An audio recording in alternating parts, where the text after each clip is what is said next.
Amém? Pai amado, em nome de Jesus, queremos consagrar os nossos corpos, os nossos ouvidos, os nossos olhos, o nosso coração ao Senhor. Clamamos, Espírito Santo de Deus, vem abrir o entendimento, vem abrir o coração, vem trazer revelação a nós, Senhor. Tudo que for falado, que for ministrado, tudo que for da Tua palavra, da parte do Senhor, ó Pai, que venha gerar vida em nós, venha trazer transformação, cura. Nós declaramos em nome de Jesus que esse ambiente é um ambiente de cura, de edificação, de salvação, em nome de Jesus, para a honra e glória do Senhor. Amém. Amém?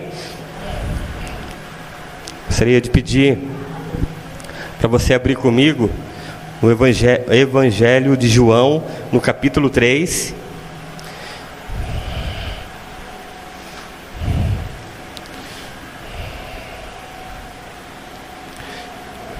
João 3.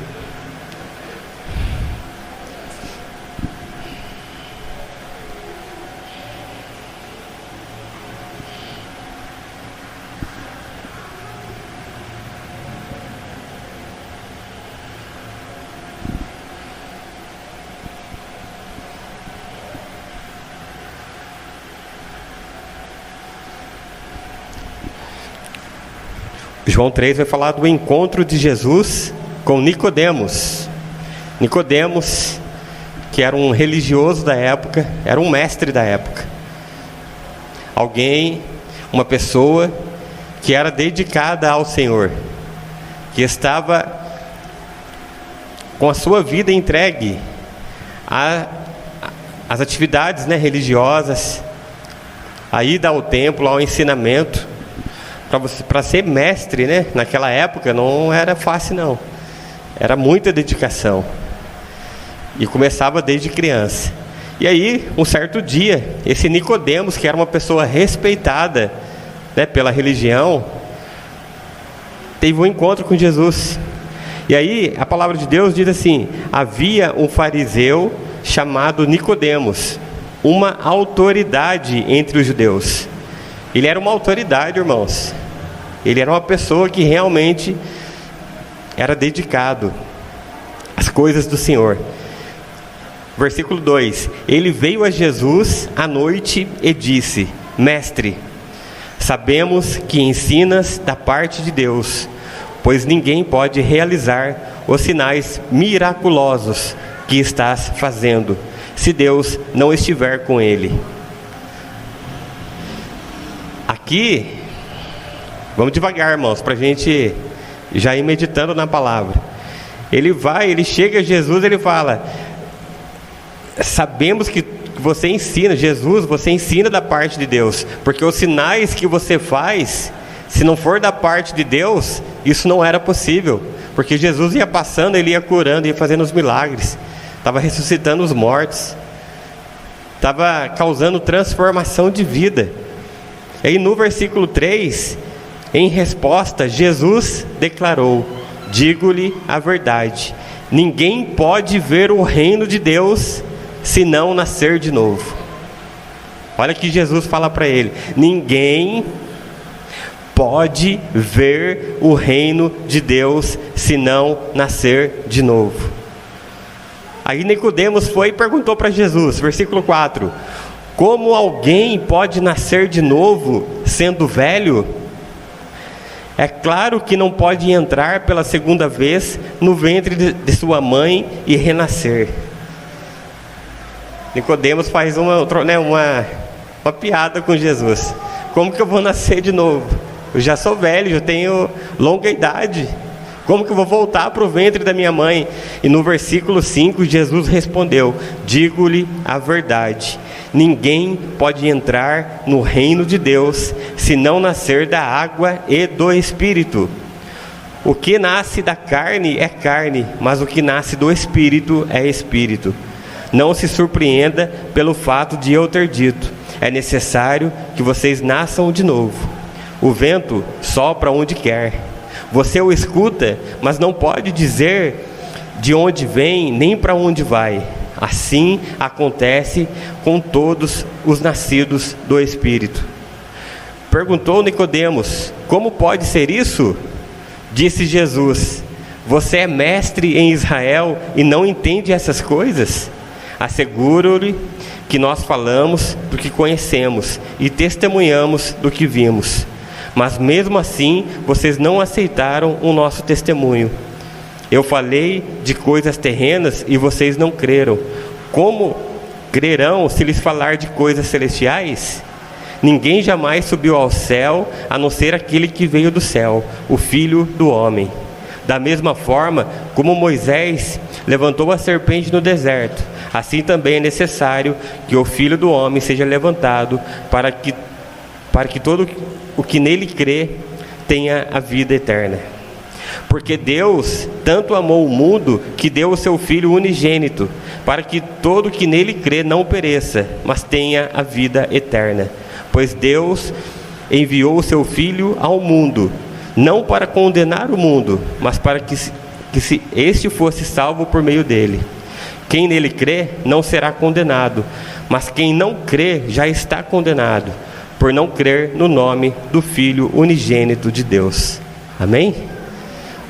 Então aqui, Jesus encontra um mestre, lá entre os fariseus, entre os judeus, um cara respeitado, e fala para ele: você tem que nascer de novo, porque aquele que não é nascido de novo da água e do Espírito, não consegue ver e também não consegue entrar no reino de Deus. Então, irmãos, a gente falando de novo nascimento, é um milagre de Deus, o qual o Espírito Santo faz. O Espírito Santo vai até a pessoa e abre o entendimento, mostra quem é Jesus, a pessoa consegue enxergar quem é Jesus, essa pessoa consegue ver o reino de Deus, essa pessoa consegue entrar no reino de Deus.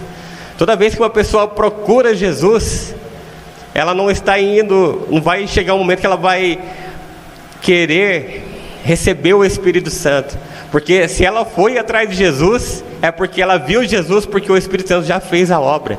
Então todo aquele que reconhece que Jesus é Senhor e Salvador, ele já recebeu o Espírito Santo, ele já passou por esse milagre do novo nascimento, ele já consegue ver, enxergar e estar no reino de Deus. Isso aqui é um milagre, isso aqui é um milagre. E hoje, todos nós que recebemos isso, recebemos o Espírito Santo, passamos por esse processo espiritual. E aqui fala, né, isso aqui é algo que provém de Deus, não é a nossa, eu vou na igreja. O mestre aqui naquele tempo tinha o grande conhecimento da palavra de Deus. Jesus fala: você é mestre e não conhece? Não adianta eu falar para você, porque até as coisas terrenas que eu falo para vocês, vocês não recebem, vocês não entendem. Ainda mais se eu falar das coisas espirituais. Mas isso aqui é como um vento, ninguém sabe para onde vai.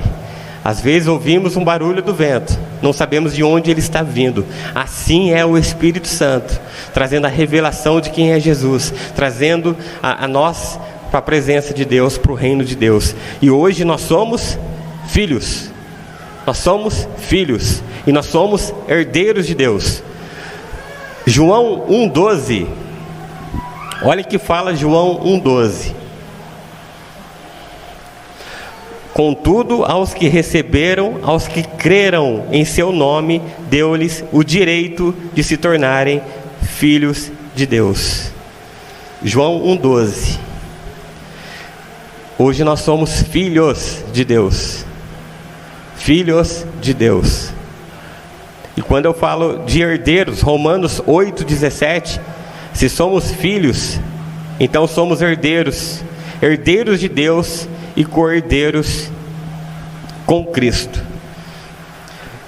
Jesus, que veio e se apresentou como Filho de Deus, para abrir um caminho para que nós pudéssemos nos achegar a Deus também, não mais enxergando a Deus como Senhor, mas como um Pai.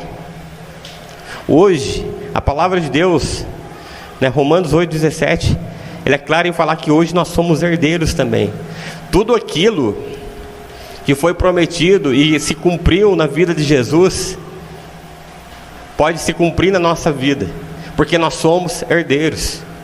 Então aqui, né, muitos têm filhos, o João é meu filho, tem a Sara. Eles não construíram nada, não fizeram nada, mas eles já são herdeiros das coisas que eu e a Tânia estamos construindo.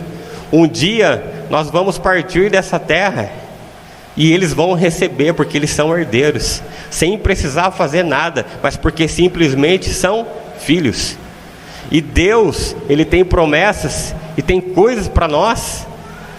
Tem coisas futuras na volta de Jesus, o qual nós esperamos. Mas tem coisas que nós podemos usufruir hoje. Porque Deus, Ele é um bom Pai. E aí, irmãos, por que eu comecei a falar, né, do novo nascimento, dessa obra do Espírito Santo em nossas vidas? E falar que nós somos filhos, e falar que nós somos herdeiros? Porque esses dias, né, passando pelas redes sociais, eu fui levado a alguns vídeos de algumas pessoas que estavam publicando, e estava um momento lá, né, de profecias sendo entregues, e que muito mais se falava Deus tem um plano na sua vida, Deus tem um plano para a sua vida, Deus tem um plano para a sua vida. E é verdade, irmãos, Deus tem um plano para as nossas vidas. Deus, Ele, de antemão, Ele já tem um caminho para que nós possamos andar. Deus, Ele tem um plano para as nossas vidas. Mas o problema é que muitas vezes, quando nós ouvimos essa frase, Deus tem um plano para a sua vida, nós somos movidos pelas nossas expectativas, pelos nossos desejos, pelas nossas emoções. E aí nós, né, temos desejos, irmão, nós somos todos normais aqui. Não tem problema também de ter as nossas vontades, os nossos sonhos. Só que nós depositamos essas coisas nossas que nós sentimos e desejamos, e queremos colocar diante de Deus, para que Ele venha resolver todas as coisas. E aí muitas vezes nós colocamos como se os planos de Deus fossem que nós tenhamos um carro, uma casa, um casamento, uma mudança de vida, no sentido de riqueza, no sentido de conforto. E aí as coisas demoram para acontecer, ou não acontecem, ou acontece, eu vou lá, me caso e depois não dá certo o casamento, eu compro um carro e alguém rouba, eu bato o carro, e aí eu fico frustrado com Deus. Só que desejar e pedir para Deus também não está errado, irmão. Você não pode só ficar nisso, só ficar tendo uma tratativa com Deus, só desejando as coisas. Porque o próprio Mateus, você pode abrir aí Mateus 7, no versículo 11. Olha que fala Mateus 7, versículo 11.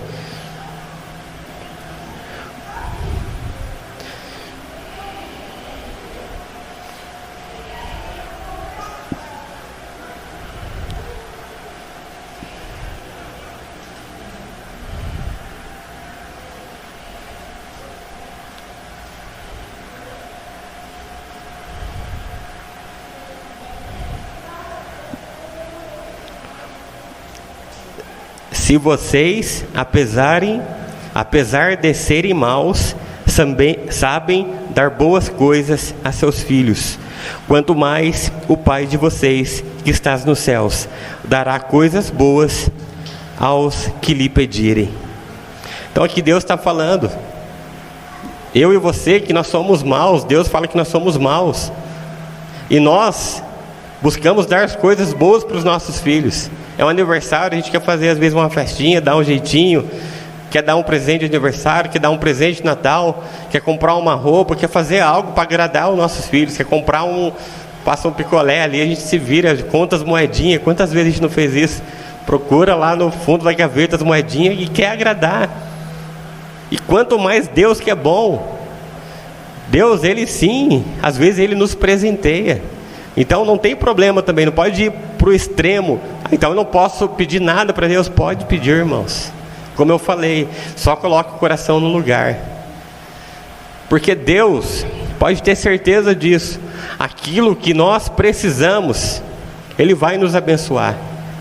Muitas vezes, aquilo que nós desejamos, aquilo que nós queremos, às vezes não acontece. Mas aquilo que nós precisamos, Deus vai estender a sua mão, Deus vai mandar a provisão, Deus vai fazer tudo aquilo que é necessário. Amém? E Deus tem um plano para a sua vida, é claro, por isso Ele nos salvou. Eu já falei aqui e vou sempre repetir, para a gente crer nessa verdade, de que a salvação não é só algo que vai acontecer um dia, mas a salvação é algo que já aconteceu nas nossas vidas. Deus nos livrou do pecado, das trevas, da ignorância, do egoísmo, para nos levar para uma vida em abundância, uma vida do reino, uma vida que traz as pessoas e revela quem é Jesus. Deus tem um plano para nossas vidas. Sabe qual que é o plano de Deus para as nossas vidas? É que Cristo seja formado em nós. Esse é o plano de Deus para as nossas vidas. O principal plano de Deus para as nossas vidas. Por mais que as demais coisas aconteçam, vai acontecer muitas bênçãos, vai vir sobre nós. A gente vai conseguir um emprego, vai conseguir algo material também, vai acontecer durante a nossa vida. Claro que também vai acontecer coisas que não são tão agradáveis, também vai acontecer. Nós temos que ser realistas. As coisas aí fora não estão fáceis. Mas o principal, Deus quer que Cristo seja formado em nós. Porque não adianta nada, irmãos, eu ter uma vida de sucesso, uma vida de conquistas, uma vida, que a gente pode falar que vida vitoriosa. Mas se Cristo não foi formado em nós, foi tudo em vão. Porque todas essas coisas são passageiras. Mas Cristo formado em nós é eterno. Cristo formado em nós, além da transformação desse processo para a gente chegar nesse lugar, nesse ponto, é algo que vai passando e vai transformando tudo à volta. É uma bênção que não fica somente com nós, mas é uma coisa que vai atingir quem está ao nosso lado, a nossa casa, a nossa igreja, o nosso trabalho. Deus, Ele plantou uma semente. João 12, no versículo 23. João 12, 23. Irmão, vai anotando. Você pode abrir junto comigo, pode anotar. Depois também, se você pedir, eu mando todos os versículos. Porque o culto, ele tem um tempo, E Deus vai falando e daqui a gente sai, tem toda uma semana para a gente continuar meditando, continuar sendo edificado, porque aqui a palavra que sai aqui do púlpito, ela cessa daqui a pouco, mas o Espírito Santo, ele continua falando, o Espírito Santo continua ministrando no nosso coração. João 12, no versículo 23, Jesus respondeu: chegou a hora de ser glorificado o Filho do Homem. Digo-lhes verdadeiramente que se o grão de trigo não cair na terra e não morrer, continuará ele só, mas se morrer, dará muito fruto. O que está falando aqui, irmãos? Jesus estava chegando o momento que ele ia ser crucificado. Estava chegando o tempo dele se entregar, para ele morrer na cruz, para nos salvar, para perdoar os nossos pecados. E aí ele fala isso aqui: se o grão de trigo não cair na terra e não morrer, continuará ele só, mas se morrer, dará muito fruto. Então Deus plantou uma semente na terra, plantou Jesus Cristo. E quando a gente planta uma semente, se a gente for lá no mercado municipal, até no supermercado, alguns supermercados vendem, tem lá uma prateleira cheia de sementinha lá no envelopinho. Eu já comprei aqui mesmo nesse último quadrado aqui, ó. Teve uma vez que eu fui lá e comprei semente de alface, semente de repolho, comprei um monte de semente e eu plantei. E sabe o que aconteceu na semente de alface? Adivinha? Nasceu alface. Não nasceu outra coisa, foi alface mesmo. Graças a Deus. E assim, se você quer plantar alguma coisa, você vai comprar a semente própria. Ou tem o seu Zé que entende aí, já trabalhou muito com isso. A dona Terezinha faz o enxerto de planta. Ela faz um enxerto de planta, põe lá, amarra um saquinho, daqui a pouco enraiza lá no galinho. Ela corta e planta aquilo ali. Vai nascer o quê? Daquilo que foi a origem. Se é uma goiaba, é uma goiabeira. Se é uma laranja, uma laranjeira. Se pegar uma manga e plantar um abacate, é um abacateiro, é uma mangueira. não vai ser diferente. Então Deus, Ele plantou Jesus Cristo nessa terra. E a semente, irmãos, está ali no fruto, ela morre, depois ela germina e nasce. É um milagre de Deus. Assim, Deus também espera que sejamos nós, porque Ele plantou uma semente que é Cristo. Ele quer ver o que? Renascer Cristo em nós, ser formado Cristo em nós. E é um milagre. É um milagre. Olha, isso é um milagre, irmãos. Isso é milagre. Abre comigo em Colossenses,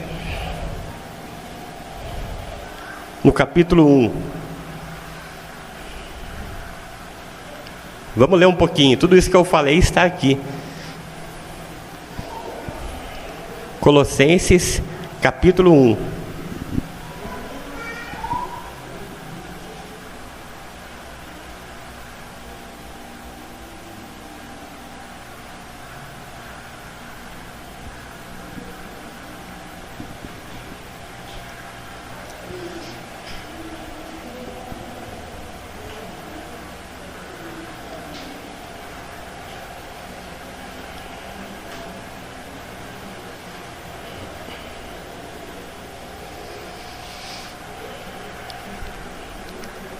Por essa razão, desde o dia em que ouvimos, não deixamos de orar por vocês e de pedir que sejam cheios do pleno conhecimento da vontade de Deus, com toda sabedoria e entendimento espiritual.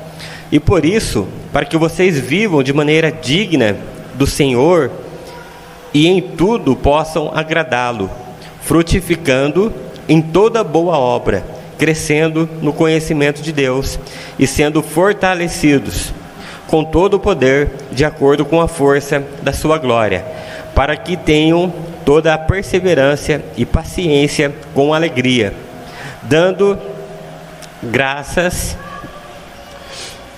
ao Pai, que nos tornou dignos de participar da herança dos santos no reino da luz, pois Ele nos resgatou do domínio das trevas e nos transportou para o reino do seu Filho amado, em que temos a redenção, a saber, o perdão dos pecados.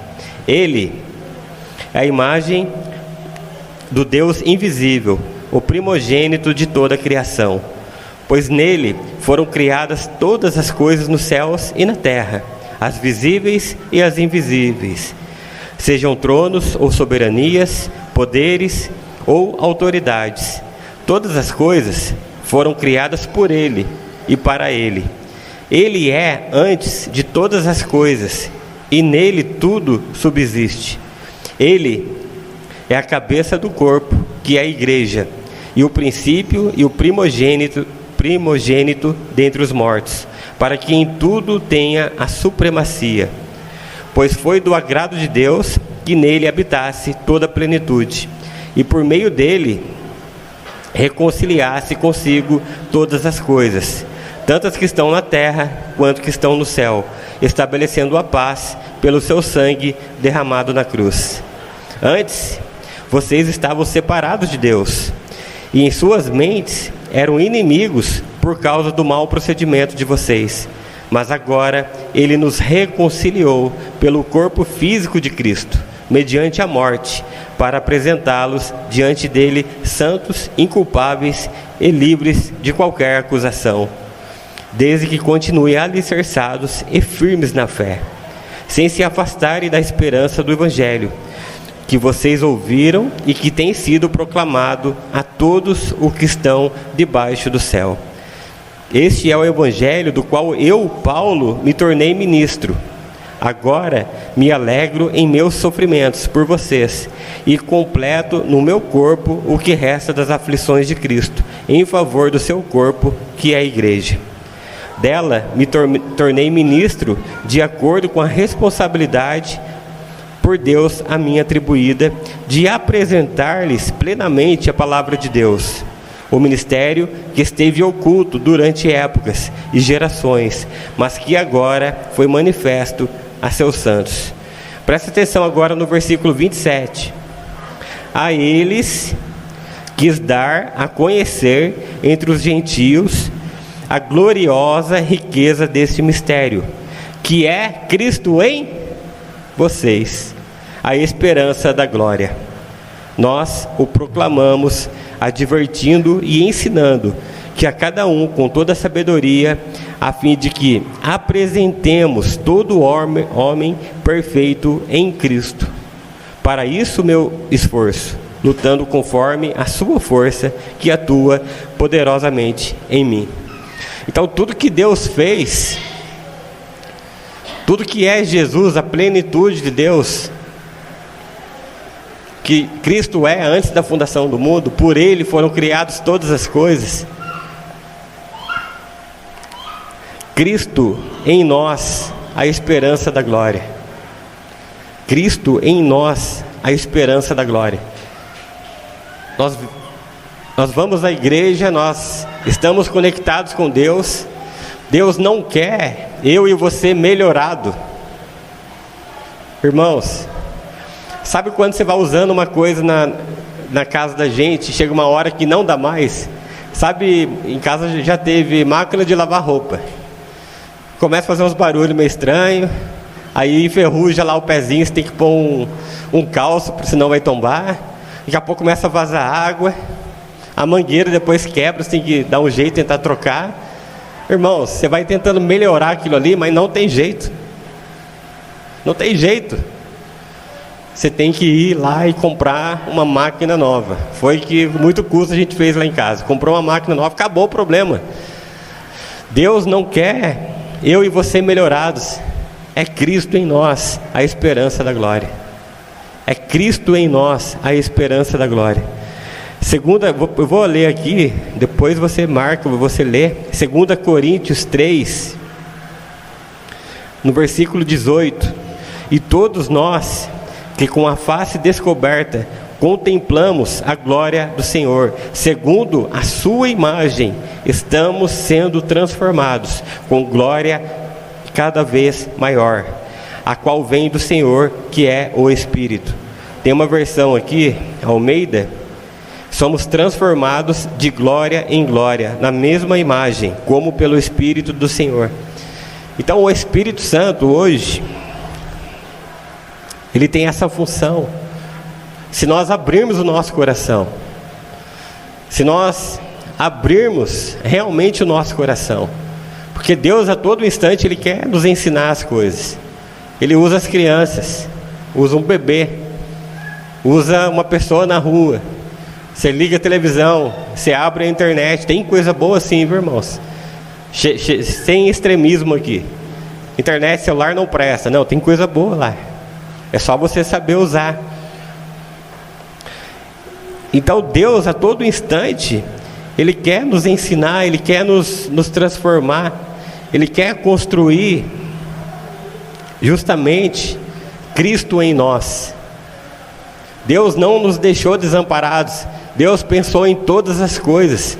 Quando Jesus ele ia se entregar, Ele já avisou a seus discípulos, né, lá em João 14: eu pedirei ao Pai, e Ele lhe dará outro Consolador, para estarem com vocês para sempre. Enquanto nós estivermos aqui, enquanto Jesus não voltar, nós temos o Espírito conosco para sempre. O Espírito da verdade, o qual o mundo não pode recebê-lo, porque não o vê nem o conhece. Por que não o vê nem o conhece? Porque tem que ser nascido da água e do Espírito, para ver e para entrar no reino de Deus. Então o mundo não recebe o Espírito Santo de Deus, mas nós que já temos a Jesus Cristo, nós já temos o Espírito Santo, e Jesus prometeu: Ele estará com vocês para sempre. Mas o mundo não conhece, mas vocês o conhecem. Agora olha, é João 14, 16, 17. Toda vez que você se sentir sozinho, irmãos, abandonado, recorre a Ele. Às vezes acontece, viu, irmãos? Às vezes a gente fica mesmo meio que abandonado e sozinho mesmo. Faz parte. João 14, 16, 17. Você guarda esses dois versículos. João 14, 16, 17.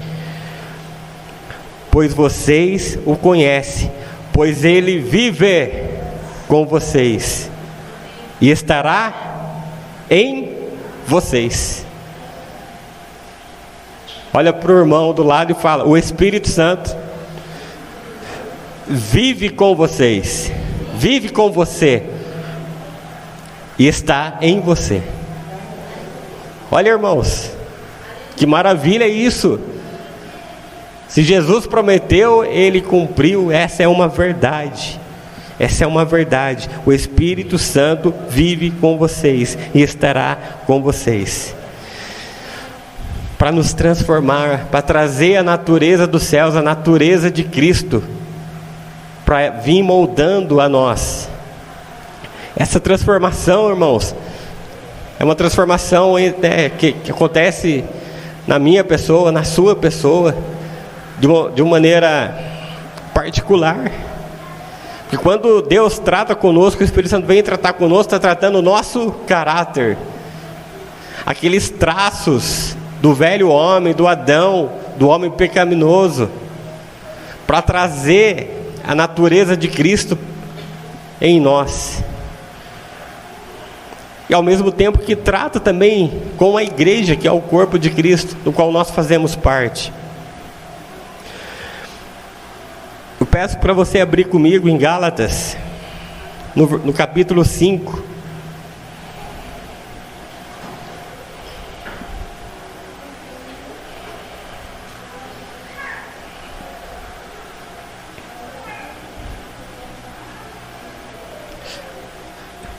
Gálatas capítulo 5, versículo 16.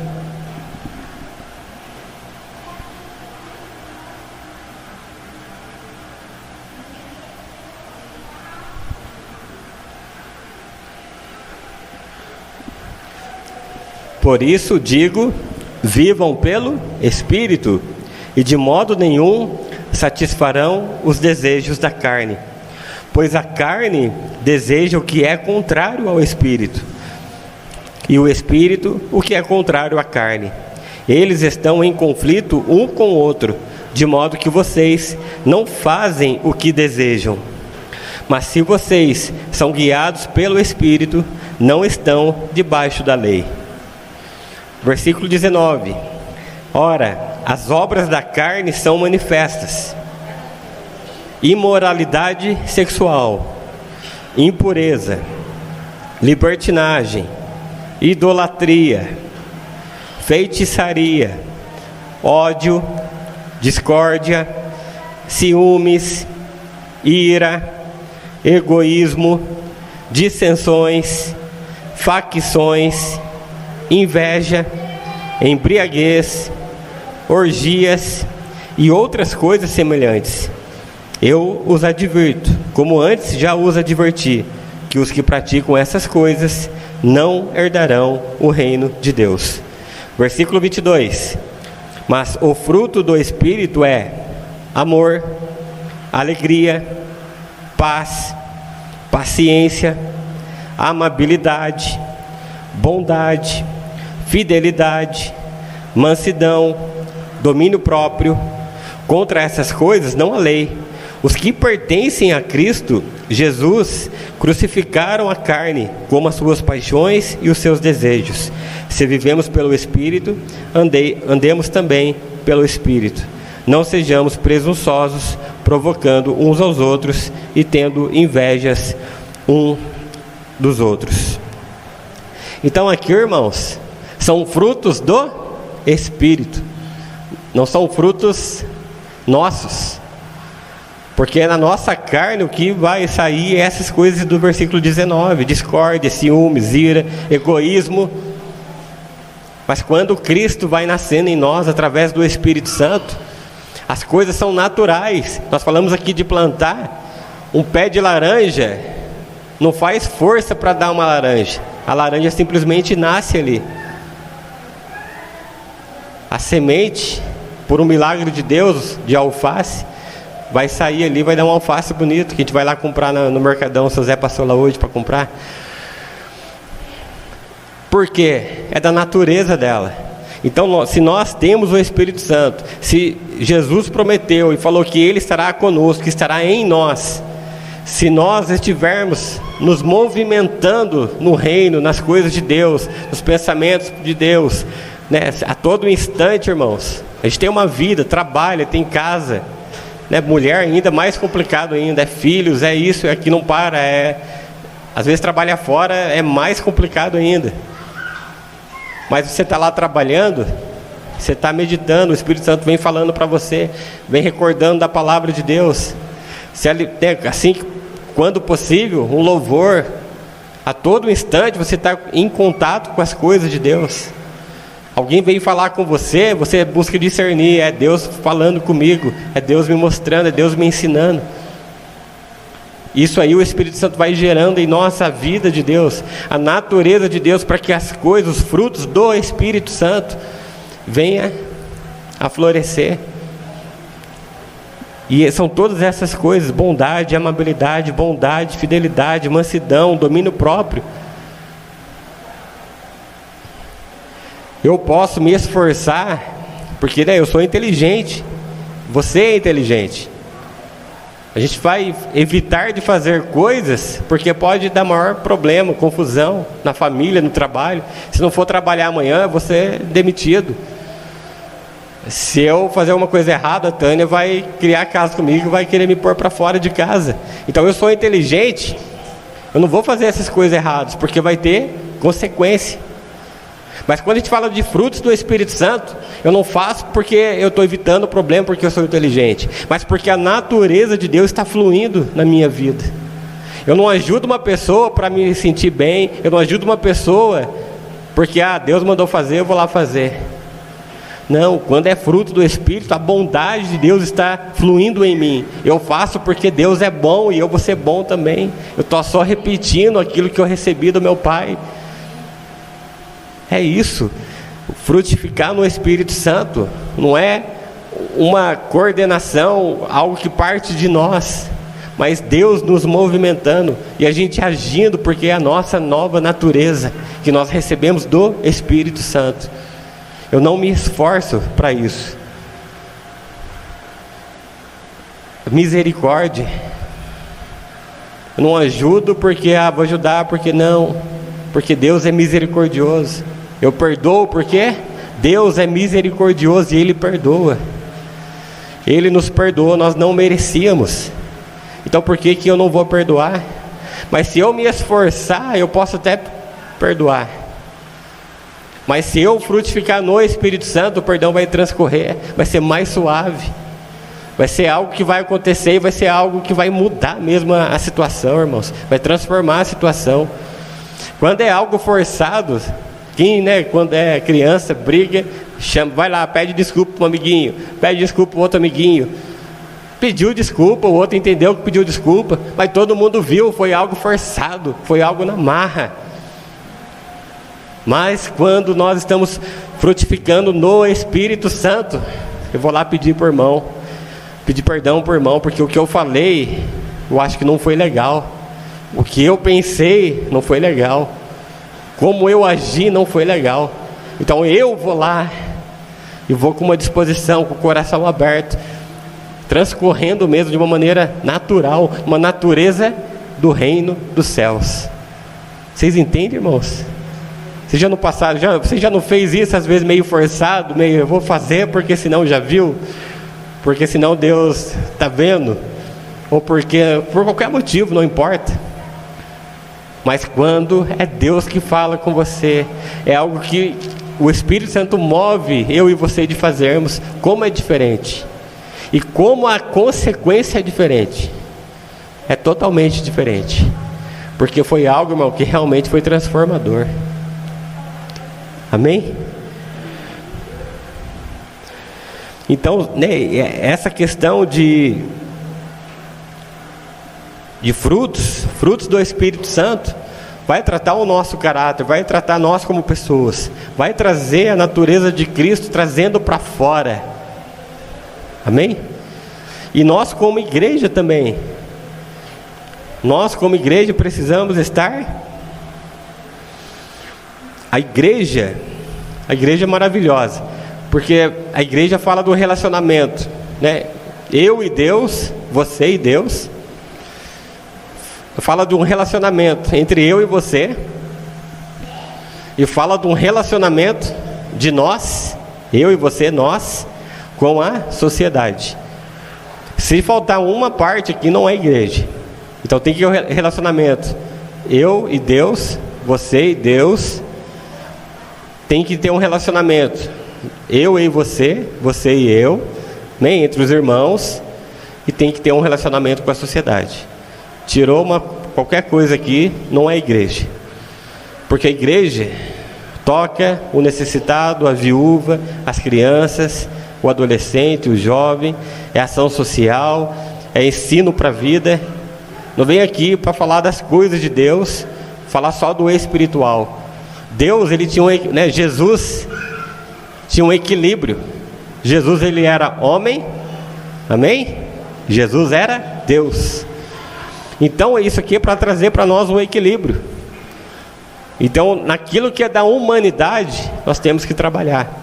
Aquilo que é espiritual, nós temos que trabalhar. Não adianta vir aqui, louvar a Deus, maravilha, louvor, fui edificado com a palavra, vou embora, fechei a Bíblia, acabou. Não, todo ensino, toda edificação eu levo para a minha vida. E tudo que é princípio de Deus, eu levo para a vida do próximo. Eu levo, né, se a igreja não enxergar a comunidade, tem alguma coisa errada. Acho que em Macaé teve um exemplo, uma cidade, alto nível de violência, desemprego, miséria. Foi uma igreja para lá, mas foi uma igreja que entendeu qual que é a sua missão. E começou, irmãos, a trabalhar no espiritual, trabalhar naquilo da humanidade. A cidade foi transformada. Aí começou a cair os níveis de violência. As pessoas começaram a enxergar a cidade diferente. Aí começou a atrair empresas, novas pessoas. A cidade desenvolveu, diminuiu o desemprego, melhorou a educação, as crianças, as famílias fortalecidas. Então isso é a igreja. A igreja que não fica só nos dias de culto, mas uma igreja que está atuante todos os dias e está tocando as pessoas, está encontrando as famílias, está levando tudo que é preciso, o que é natural, o pão de cada dia, a palavra de Deus, a salvação, cura, transformação. Então é isso, né, que nós devemos caminhar. Mas a igreja também, nesse trato entre nós e nós, Efésios 4:11, depois você lê ele inteiro, mas o propósito, né, que Deus levantou pastores, mestres, evangelistas. Ele fala assim: ele designou, né, apóstolos, profetas, evangelistas, pastores e mestres, com o fim de preparar os santos para a obra do ministério, para que o corpo de Cristo seja edificado, até que todos alcancemos a unidade da fé e do conhecimento do Filho de Deus, para que todos, Efésios 4:11, para que todos temos o mesmo nível de fé e do conhecimento de Deus. Para quem está mais adiantado, está mais forte, puxar quem está para trás. Para quem está mais adiantado, olhar para o outro, enxergar o outro e caminhar junto. Se receber uma revelação de Deus, algo de Deus, divida, compartilha, porque nós vamos crescer juntos. E cheguemos à maturidade, atingindo a medida da plenitude de Cristo. É Cristo formado em nós. É a estatura de Cristo, a medida de Cristo em nós. Então a igreja tem esse papel de edificação, para formar Cristo em nós. Então todo dia que a gente vem aqui, todo dia que nós conversamos com os irmãos, trocamos as experiências, abrimos os nossos corações, esse processo ele está se concretizando, para que Cristo seja formado em nós, para que nós cheguemos à estatura, à medida de Cristo. Amém? E se tratando, né, de sociedade, comunidade de irmãos, comunidade como um todo, 1 Coríntios 12. Aí já não está falando mais de frutos,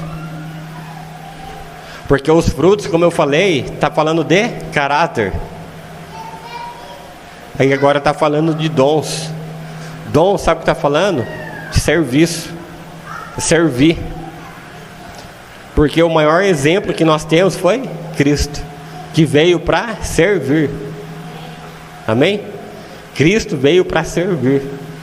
E se Cristo é a semente que morreu para que nós sejamos a continuidade, amém?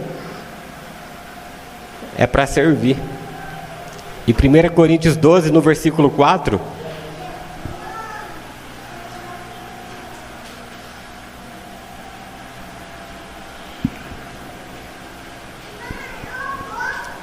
há diferentes tipos de dons, mas o Espírito é o mesmo. Há diferentes tipos de ministérios, mas o Senhor é o mesmo.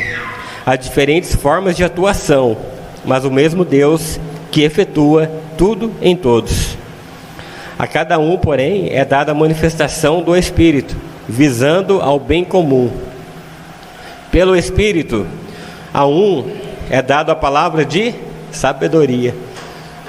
É um dom de Deus, sabedoria, irmãos. Como é necessária a sabedoria. Sabedoria primeiro para as nossas vidas, de saber agir e também de aconselhar alguém. A outro, a palavra de conhecimento. Pelo mesmo Espírito, a outro, a fé. Pelo mesmo Espírito, a outro, dons de cura. Pelo único Espírito, a outro, poder para operar milagres. A outro, profecia. A outro, discernimento de espíritos. A outro, variedade de línguas. A outro, interpretação de línguas. Todas essas coisas são realizadas pelo mesmo e único Espírito, e Ele as atribui individualmente, a cada um conforme quer. É Deus que determina, irmãos. Eu vou derramar sobre você um dom para você servir. Olha quantos nós lemos aqui. 1 Coríntios 12, lá no versículo, ainda no 12, lá no versículo 28. 1 12, 28.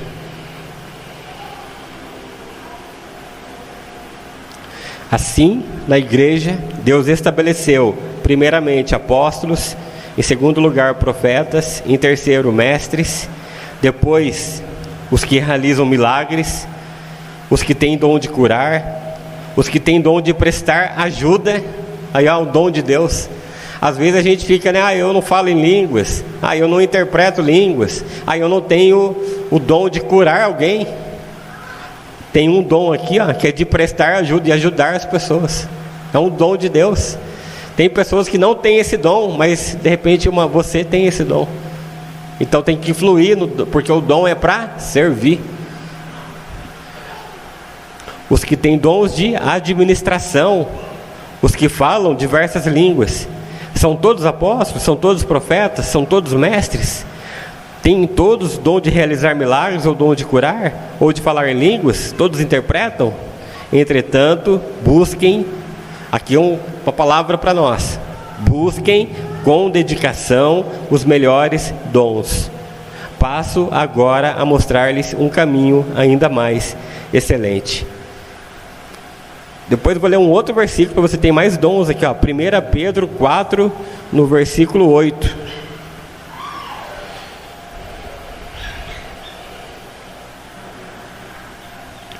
Sobretudo, amem-se sinceramente uns aos outros, porque o amor perdoa muitos pecados. Sejam mutuamente hospitaleiros, sem reclamação. Cada um exerça o dom que recebeu para servir aos outros. Para que serve o dom? Para servir ao outro, administrando fielmente a graça que Deus deu em suas múltiplas formas. Se alguém fala, faça como quem transmite a palavra de Deus. Se alguém serve, faça com a força que Deus provê, de alguma forma que em todas as coisas Deus seja glorificado mediante Jesus Cristo, a quem seja a glória e o poder para todos sempre. E depois em Romanos 12, vou falar mais para a gente ir para o final. Romanos 12 também fala, né, do corpo que nós somos um corpo e de vários membros, e temos diferentes dons de acordo com a graça que nos foi dada. Se alguém tem um dom de profetizar, use na proporção de sua fé. Se o dom é de servir, sirva. De ensinar, ensine. Se é de dar ânimo, que assim, olha só, dom de dar. Tem pessoas, irmãos, às vezes a gente está passando em certas lutas, já desanimado, já não tem muita saída.